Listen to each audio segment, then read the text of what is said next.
우리 앞뒤자로 인사합시다. 메리 크리스마스, 메리 크리스마스. 메리 크리스마스입니다. 우리 메리 집사님 메리 크리스마스. 그 메리는 아닌데, 그죠? 감사합니다. 자, 오늘 우리에게 주실 말씀 마태복음 1장 18절로 23절. 1페이지, 신약성경 1페이지. 같이 읽겠습니다. 18절로 23절 시작. 예수 그리스도의 나심은 이러하니라. 그의 어머니 마리아가 요셉과 약혼하고 동거하기 전에 성령으로 잉태된 것이 나타났더니 그의 남편 요셉은 어려운 사람이라 그를 드러내지 아니하고 가만히 끊고자 하여 이 일을 생각할 때에 주의 사자가 현몽하여 이르되 다윗의 자손 요셉아 내 아내 마리아 데려오기를 무서워하지 말라. 그에게 잉태된 자는 성령으로 된 것이라. 아들을 낳으리니 이름을 예수로 하라. 이는 그가 자기 백성을 그들의 죄에서 구원할 자이심이라 하니라. 이 모든 일이 된 것은 주께서 선지자로 하신 말씀을 이루려 하심이니 이르시되 보라 처녀가 잉태하여 아들을 낳을 것이요 그의 이름은 임마누엘이라 하리라 하셨으니 이를 번역한즉 하나님이 우리와 함께 계시다 함이라. 아멘. 오늘 본문을 가지고 진짜 똑똑한 사람이라는 제목으로 말씀을 전하겠습니다. 심리학자들이 인정하는 똑똑한 사람들에게는 몇 가지 독특한 특징들이 있다고 합니다. 그냥 100% 똑같은 건 아니고요. 그들이 연구한 통계에 의하면 그렇다는 겁니다. 한번 들어볼래요? 어떤 특징들일까요? 대부분 그런 사람들은 자기 형제들 중에 맞이, 첫째라고 그러네요. 첫째가 좀 똑똑한가 봐요. 첫째. 인정하십니까? 동의하십니까? 혹시? 또, 키가 크다 그러네요. 키 큰 사람이 똑똑하다네요. 이건 좀 모르겠네. 또, 저녁형 인간이랍니다. 이게 밤에 주로 활동하는 사람. 새벽에 늦게까지 이렇게 일하는 사람. 이런 사람들이 똑똑하대요. 근데 이건 또 특이하네, 한 가지. 욕을 많이 한다네요. 욕. 왜 그럴까? 원인을 보니까 욕을 많이 하면 뇌를 자극해서 그렇대. 또 머리 사이즈가 큰 사람이래요. 머리 사이즈가 크면 똑똑하다. 이것도 100% 그런 건 아닌 것 같은데. 머리 사이즈만 보면 우리 교회에서 누가 제일 똑똑할까요? 별로 머리 큰 분 없는 것 같아요. 우리에게는 똑똑한 분이 없나? 그리고 또 하나 이거. 술을 많이 마시는 사람이래. 똑똑한데 왜 몸에 안 좋은 술을 마시는지 이해가 안 되네, 그죠? 그렇잖아요. 똑똑하면 술이 안 좋은 걸 알고 안 마셔야 되는데 술을 많이 마시는 사람이 똑똑하다. 이것도 어느 정도 네 그런 것 같기도 해요. 옛날에 보면 다 똑똑한 사람들이 알코올에 많이 쩔여 있더라고 보니까 생각도 많이 하고. 자, 그럼 심리학자들이 일반적으로 생각하는 똑똑한 사람들의 특징들은 이런 것들이 있다 칩시다. 하나님이 그럼 인정하는 똑똑한 사람의 특징은 뭘까요? 오늘 이 질문의 답을 한번 찾아보겠습니다. 자, 23절 우리 다시 한번 앞절을 읽어볼까요? 시작. 보라, 처녀가 잉태하여 아들을 낳을 것이요. 처녀가 잉태하여 아들을 낳을 것이. 처녀가 잉태하여 낳은 아들 이름이 누굽니까? 왜? 예수님이죠. 예수님입니다. 그 아들이 예수님입니다. 우리는 알죠, 이제. 이 처녀가 잉태하여 아들을 낳았는데 그 아들은 예수님이다. 성경은 이처럼 예수님이 남자와 잠자를 한 번도 가진 적이 없는 처녀 몸에서 태어났다. 이렇게 말씀합니다. 이게 우리가 흔히 동정녀에게서 태어났다. 동정녀 누굽니까? 마리아. 동정녀 마리아에게서 태어났다. 이렇게 성경은 이야기하죠. 자, 여러분에게 다시 물어볼게요. 예수님이 처녀의 몸에서 태어났다고 정말로 믿는 사람 손 들어보세요. 진짜로 믿는 사람. 우리 손 들어보라니까요. 아무도 없어요? 아니 그냥 말고 진짜로. 자, 들고 계세요. 제가 딱 질문 하나 더 할게요. 그럼 예수 안 믿는 사람들이 여러분을 똑똑하다고 인정할 거라 믿는 사람 계속 손을 들고 계세요. 예수 안 믿는 사람들이 나를 똑똑하다 생각할 거야. 나는 처녀의 몸에서 태어난 예수님을 내가 믿으니까 나를 똑똑하다고 생각할 거야. 정말이에요? 여러분, 세상 사람들 여러분 똑똑하다 그래요? 아닌 것 같은데. 왜냐하면 예수 안 믿는 사람들은 처녀가 아들을 낳았다는 말씀이 예수 안 믿는 사람들입니다. 안 믿죠, 당연히. 안 믿으니까 그들은 그 이유를 뭐라 그러냐면은 과학적인 근거가 없는 거짓말이다. 어떻게 남자 여자가 정자가 난자가 만나서 이 수정이 돼야 임신이 되고 출산이 되지 어떻게 여자 혼자서 애를 낳느냐 이렇게 생각하기 때문에 그렇다는 것입니다. 그래서 예수 안 믿는 사람은 우리가 동정녀 탕생 어쩌고 저쩌고 그러면 말은 안 해도 속으로 아이고 저걸 믿는 아이고 이렇게 아마 생각할지 모르겠어요. 아마 대부분이 그렇게 생각할 것입니다. 좀 심하게 말하면 우리를 강신자로 때로는 그걸 믿냐? 또는 바보야. 아이고 그걸 믿어. 이렇게 이야기할 거라는 것입니다. 그런데 여러분 정말 현대 과학으로도 처녀가 아들을 못 낳을까요 요즘? 어때요 여러분? 연구자들이 처녀도 아들을 낳을 수 있는 방법을 찾아냈지 않습니까? 뭐 이런 거죠. 인간 체세포 복제 기술, 또 시험관 아기. 이 기술을 이용하면 처녀가 남자와 잠자리를 하지 않아도 보통 엄마들처럼 임신해서 10개월 동안 시간이 지난 뒤에 아기를 낳을 수가 있는 것입니다. 이 처녀는 일종의 어떻게 보면 대리모인 셈이죠. 대리모인. 그 몸을 빌린 거예요. 자, 원리로 따지자면 하나님도 이미 2000년 전에 마리아를 대리모로 사용해서 아기 예수님을 태어나게 한 거예요, 실은. 근데 차이가 이제 강력한 성령의 역사로 험없고 거룩한 하나님의 아들이 처녀의 몸을 통해 세상에 오게 만든 것. 그 차이지. 그냥 과학 좋아하는 사람들이 말하는 것처럼 처녀도 지금 현대 과학으로 만들 수 있는데 그 방법은 이미 2000년 전에 하나님이 사용하신 방법이다. 과학으로도 원리로도 예수님이 처녀의 몸에서 태어난다는 사실이 이렇게 설명이 됩니다. 실은. 단지 차이가 뭐라고요? 마태복음 1장 18절 시작. 예수 그리스도의 나심은 이러하니라 마리아가 요셉과 약혼하고 동거하기 전에 성령으로 잉태된 것이 나타났더니. 사실 뭐 아까 인간 체세포 복제 기술 제가 설명을 안 했습니다. 그 원리는 제가 뭐 잘 모르고요, 특별히 또 설명한들 여러분들이 잘 이해도 안 될 거예요. 하지만 그 원리로 따지자면 처녀의 몸이 태어나게 한 거는 똑같다는 거죠. 근데 그 안에 어떤 내용을 볼 때는 다른 게 한 가지가 성령으로 잉태됐다. 그 차이라는 거죠. 제가 완전하신 하나님의 말씀을 이 불완전한 과학으로 증명하려고 내가 이런 설명을 제가 드린 게 아니에요. 성경은 제가 왜 이 말씀 드리냐면 성경은 과학을 포함한 모든 분야에서 그것을 초월해서 한치의 실수도 없는 진리라는 사실을 제가 여러분들에게 말씀하기 위해서 단지 이 내용을 여러분들에게 소개한 것입니다. 여러분 보세요. 연구 과학이라는 게 참 이게 일관되지 않습니다. 잘 보면. 연구 결과에 따라서 이 사람이 오늘 과학으로 증명했다지만 다른 사람이 또 뒤집어질 수 있는 게 과학이에요. 그거를 사람들은 진리라고 믿잖아요. 성경은 진리가 아니고. 과학이라고 이제 이야기할 때 그것만 받아들인다. 이 사람들이야말로 진짜 헛똑똑이들이죠, 실은. 자기들은 진짜 나는 과학에 증명된 걸 봤기 때문에 나는 똑똑해 라고 생각할지 모르겠지만 하나님 보시기에는 그들이 정녕 헛똑똑인 것이죠.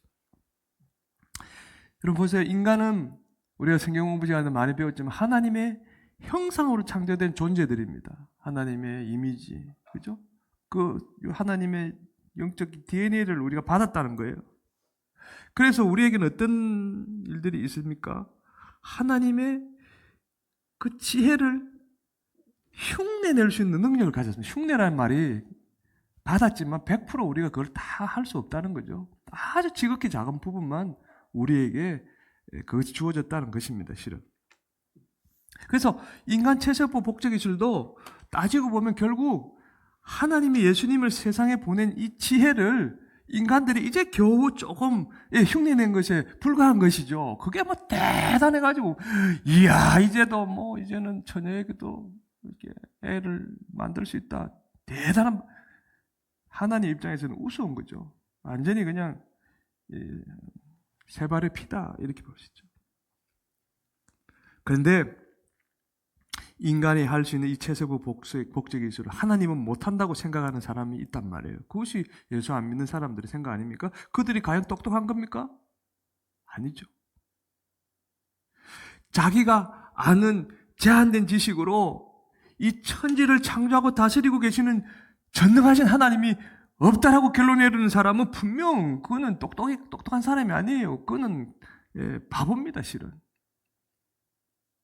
우주에 숨겨진 많은 비밀들은 모르면서 단지 눈에 보이는 게 전부라고 믿는 사람, 그 사람들이 진짜 어떤 면에서는 바보 취급을 받아야 될 사람이 아닐까요?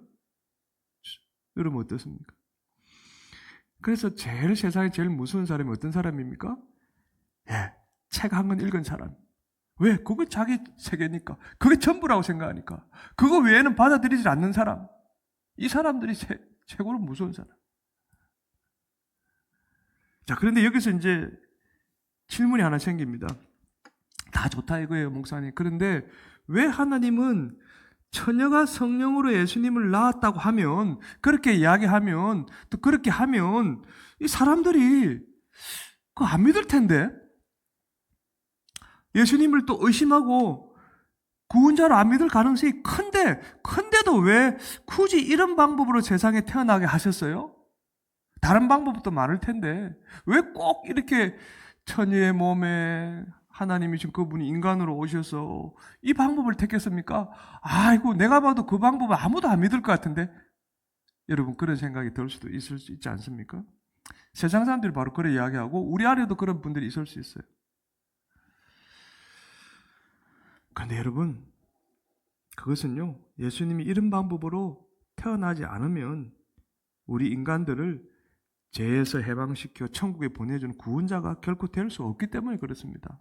이 방법밖에 없어요. 왜 그런가 잘 보세요. 고린도전서 5장 7절 이런 말씀이 있죠. 시작. 우리의 유월절 양 곧 그리스도께서 희생되셨느니라.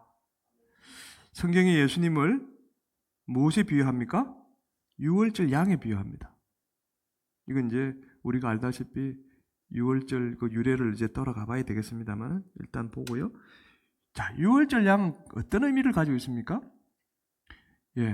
백성들의 모든 죄를 대신 지고 제단 위에서 피를 흘리며 죽어야 되는 제물이었습니다. 이 유월절 양이라는 것은 유월절 제단에 바쳐지는 제물.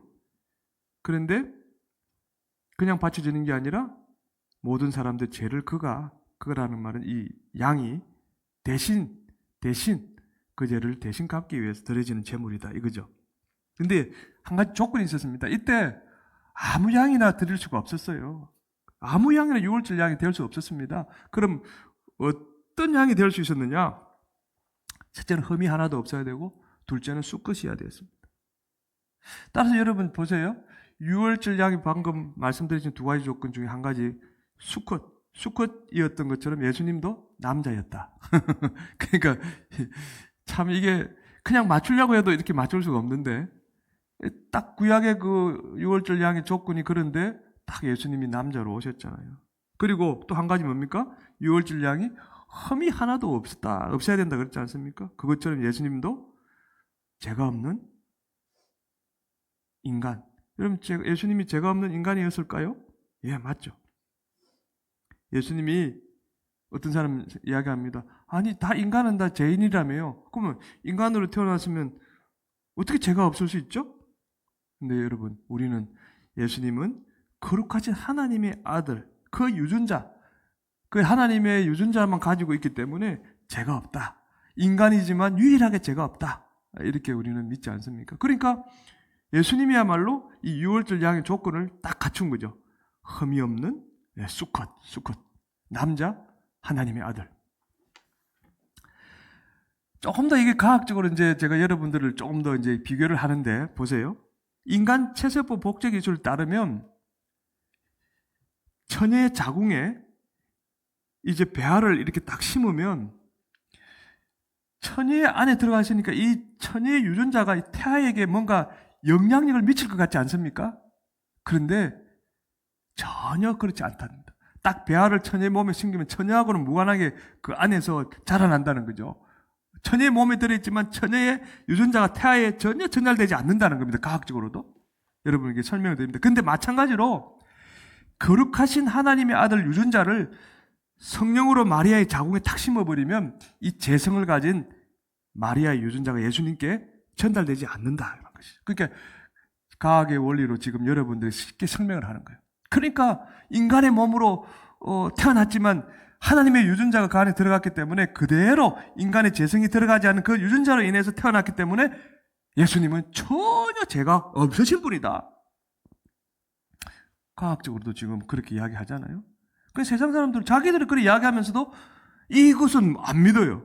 너희들이 태아를 그렇게 처녀의 몸에 심어 놓으면 처녀의 그 유전자가 그거 못 들어간다며. 그런 걸 이야기하면서도 왜 예수님이 인간의 몸으로 태어났는데 인간의 재성이 들어가 죄인으로 태어난다 그러냐? 아니야. 그들 이 예수님도 분명히 그대로 하나님의 유전자 그대로 태어나기 때문에 죄가 없으신 분이야. 근데 그건 안 믿어요. 그게 헛똑똑이죠. 바보들이죠. 인간들을 죄에서 해방시켜 천국에 보내는 구원자가 되려면 인간보다 뛰어난 신만이 되어서도 안 되고 또 인간보다 하등한 존재여도 안 됩니다. 인간을 대표하는 인간이 되어야 됩니다. 또 유월절 양처럼 인간들의 죄를 대신 지고 죽을 수 있는 죄 없는 퍼펙트한 인간, 완전한 인간이어야 됩니다. 그래서 하나님은 이런 방법으로 예수님을 세상에 오게 하신 거예요. 이걸 믿는 베드로도 이렇게 이야기했지 않습니까? 베드로는 1장 19절 시작. 오직 흠없고 점없는 어린 양 같은 그리스도의 보배로운 피로 된 것이라. 흠없고 점없는 죄인이 아니라는 것입니다. 어린 양 같은 그리스도. 성경은 하나님의 아들인 예수님이 인간의 몸으로 세상에 태어날 것을 사실 상세하게 예수님이 오시기 전 벌써 오래전부터 수많은 선지자를 통해서 예언을 하셨습니다. 그리고 이 예언들은 하나도 빠짐없이 그대로 성취되어졌죠. 그래서 예수님이 그 예언의 성취로 오신 거예요, 실은. 간단하게 살펴보면 마리아가 예수님을 임신하고 있을 때 이제 산딸이 다 다가올 그때 사실은 갈릴리 나사렛 북쪽에 살고 있었지 않습니까? 그런데 이제 점점 더 출산일이 가까워졌을 때 갑자기 어떤 일이 일어납니까? 누가복음 2장에 나오잖아요. 로마 황제 아구스도가 갑자기 각자 고향으로 호적하라는 명령을 딱 내립니다. 그래서 마리아와 요셉이 어디로 갔습니까? 베들레헴으로 갔잖아요. 그 몸을 만삭의 몸으로. 만약 로마 황제가 그때 호적하라는 명령을 안 내렸다면 예수님은 아마도 나사렛에서 태어났겠죠. 그러면 어떻게 됩니까? 베들레헴에서 예수님이 태어날 거라는 선지자 미가서 5장 2절이죠. 그 예언은 새빨간 거짓말이 되었을 것입니다. 그런데 그 예언이 있고 아고스도가 그렇게 명령을 내림으로 그 예언이 성취되어진 거예요. 참 신기하지 않습니까? 여러분? 하나님의 섭리라는 게 그런 거예요. 아기 예수님이 우리가 아는 것처럼 낮고 천한 목수의 아들로 태어난 것, 마국간 구유에 누워야 했던 그 모든 것들도 사실 예언된 말씀들이 성취되어진 것입니다. 예수님이 태어났을 때 한 별이, 큰 별이, 여기 또 별이 있는데 한 별이 동방박사 세 사람을 예수님이 계신 베들레헴으로 인도한 사건을 어떻게 우리가 과학과 논리로 설명할 수, 그거는 도무지 믿음의 눈으로 보지 아니하면 설명할 수가 없죠. 물론 똑똑한 사람들이 성경과 별자리를 연구해서 예수님이 태어날 때 이 사건들이 생겼다고 그렇게 증명하기도 했습니다. 하나님이 과학과 논리로 증명된 사실만을 배우고 믿는 사람도 그래 똑똑하다 인정해 주실 거예요. 하지만 하나님이 진짜 인정하는 똑똑한 사람은 누굴까? 그 사람은 어떤 특징을 가지고 있을까? 오늘 예수님이 한 이 말씀을 보면 압니다. 요한복음 20장 29절 시작. 예수께서 이르시되 너는 나를 본고로 믿느냐? 보지 못하고 믿는 자들은 복되도다 하시니라. 그러니까 하나님이 인정하는 진짜 똑똑한 사람은 어떤 특징을 가지고 있습니까? 그렇습니다. 예수님을 보지 않고도 구원자로 믿는 특징을 가지고 있는 거예요. 보지 않고도 나는 믿습니다. 이 사람이 하나님이 인정하는 진짜 똑똑한 사람이라는 거예요. 바꿔 말하면 과학과 논리로 증명된 사실만 믿는 게 아니라 이 세상의 대부분의 사람들이 그걸 믿잖아요. 그것만이 아니라 성경에 기록된 모든 말씀을 무조건 믿고 무조건 순종한 특징을 가진 사람, 그 사람이 바로 하나님이 인정하는 진짜 똑똑한 사람이다. 그래서 그런 사람들은 예수님이 뭐라 그랬습니까? 복이 있다. 어떤 복일까요? 많은 복이 있겠지요. 하지만 요한복음 1장 14절 봅시다. 시작. 말씀이 육신이 되어 우리 가운데 거하심에 우리가 그의 영광을 보니 아버지의 독생자의 영광이요 은혜가 진리가 충만하더라. 지금 말씀이 육신이 되어 우리 가운데 거하는 분이 누굽니까? 예수님이죠. 그러니까 예수님은 곧 말씀이라는 게 여기 나옵니다. 말씀이 육신이 이게 인카네이션 뭐죠? 성육신입니다. 그 말씀이 바로 예수님이신 것이죠. 근데 그 예수님한테 뭐가 있다 그럽니까? 뭐가 충만해야 돼요? 은혜와 진리. 이 말은 뭔 말입니까? 우리가 말씀이신 예수님을 믿고 예수님과 함께하는 동안에는 이 은혜와 진리가 우리 안에도 충만해진다는 그런 뜻입니다. 예수님 안에 은혜와 진리가 충만하니까 말씀 되신 그분을 믿으면 그분의 은혜와 진리가 우리 안에 들어온다는 그 말이죠. 즉 우리가 말씀을 무조건 믿는 동안에는 성령님이 주시는 그 진리를 깨닫는 기쁨을 우리가 느끼게 된다는 것이고 또 영광스러운 일들을 보게 되는 기쁨도 느끼며 살게 되는 그 복을 받게 된다는 그런 뜻이죠. 이 복이야말로 세상의 그 어떤 복보다 더 큰 복이 아니고 무엇이겠습니까? 예수님으로 인해서 주어지는 진리를 깨닫는 기쁨, 또 영광스러운 일을 보면 그 기쁨이 내 안에 일어난다면 내가 좀 이 세상적으로 좀 어려워도 그거는 아무 문제가 될 수가 없는 것이죠. 그래서 베드로도 또 이런 말을 합니다. 시작. 예수를 너희가 보지 못하였으나 사랑하는도다. 이제도 보지 못하나 믿고 말할 수 없는 영광스러운 즐거움으로 기뻐하니. 사실 성경에는 여러분 우리가 믿기 어려운 황당한 기적들이 많습니다. 구약으로부터 보면은 수도 없이 많죠. 제일 대표적인 게 홍해가 쫙 갈라지고 거기로 건너가는 거 40년 동안 만나와 물이 그냥 그 강야에서 먹고 마실 수 있도록 해주신 거, 신약에 들어오면 오병이어의 이 기적들, 이 죽은 자가 살아나는 이런 일들 도대체 우리가 어떻게 그거를 과연 믿을 수 있습니까? 그거 황당하지 않습니까? 이런 기적들을 과학과 논리로 도무지 이해할 수 없어라고 무시하면 그 기적을 체험한 기쁨을 그 사람이 느낄 수 있고 누릴 수 있을까요? 절대로 못 느끼죠. 왜냐하면 전지전능하신 하나님의 능력을 못 믿는 사람에게 하나님이 어떻게 기적을 베풀어 줄 수 있겠습니까? 하나님은 사람의 생각에 황당해 보여도 하나님이 하셨다, 하나님이 이렇게 하셨다고 무조건 믿는 사람에게만 상상하지 못할 놀라운 기적을 베풀어 주시는 것이죠. 성경에는 여러분 동일한 의미이기도 합니다만 이해하기 어려운 사건이 참 많이 기록되었습니다. 기적들 또 사건들. 이런 사건은 이 내가 알고 있는 지식으로는 도무지 이해가 안 된다, 이렇게 무시하면 어떻게 그 진리를 깨닫는 기쁨을 느낄 수 있겠습니까? 도무지 그런 사람들에게는 이 말씀의 의미를 이해할 수가 없는 거죠. 하나님은 당신이 인간의 지식을 뛰어넘어 역사하는 분이라고 무조건 믿는 그 사람에게 이 진리를 깨닫게 해주시고 진리 안에서 자유와 평안을 누리는 복을 받게 되는 것입니다. 성경에는 우리가 순종하기 부담스러운 말씀들도 많이 기록되어져 있습니다. 거룩하게 살아라. 나 오늘 그냥 한번 땡기고 싶은데 거룩하게 살라 그러니까 이게 자꾸 부딪히지 않아요. 그리고 저 사람은 정말 미워 죽겠는데 원수를 사랑하라 그러잖아요. 그리고 나가서 복음 전하는 게 참 힘든데 전도하라 그러잖아요. 솔직히 순종하기 힘든 부담스러운 말씀인 거 맞습니다. 그런데 여러분, 아이고 세상에서 먹고 살려면 조금 위법도 법도 어기고 이렇게 해야지 하면서 이런 말씀을 난 못 지키겠다, 어렵다라고 무시해버리는 사람에게 하나님이 어떻게 은혜를 베풀어 주시겠습니까? 안 베풀어 주시죠. 하나님은 부담스러운 말씀도 무조건 순종해보는 그 사람에게만 때를 따라 돕는 은혜를 체험하는 기쁨을 느끼게 해주실 것입니다. 자, 보세요. 하나님은 이런 분입니다. 마태복음 21장 21절 시작. 예수께서 대답하여 이르시되 만일 너희가 믿음이 있고 의심하지 아니하면 이 무화과 나무에게 된 이런 일만 할 뿐 아니라 이 산들어 들려 바다에 던져지라 하여도 될 것이요. 그 예수님은 사람들이요 말씀을 의심하지 않고 무조건 믿으면 말 한마디로도 기적을 일으킬 수 있다. 지금 그 말씀이거든요.